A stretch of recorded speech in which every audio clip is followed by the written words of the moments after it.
Hello! Ay, charot! My God, super excited ako with this.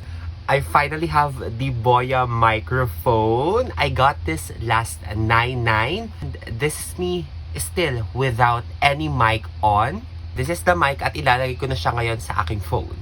The box comes with one transmitter and then two microphones, but you have the option to get just one microphone. And this is with Boya mic. Meron akong electric fan here. I think clear naman yung voice ko. Clear ba? Clear. Clear. I guess clear.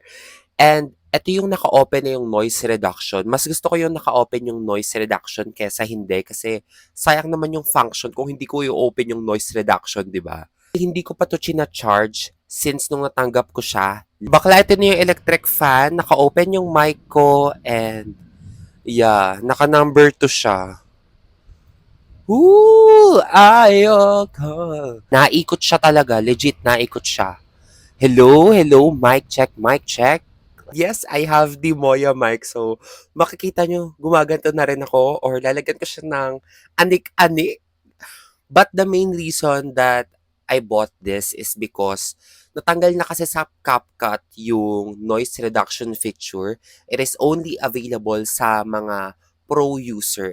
This is really a good investment and it's available here on TikTok. OMG! And this is your sign to get your Boya mic. Bye!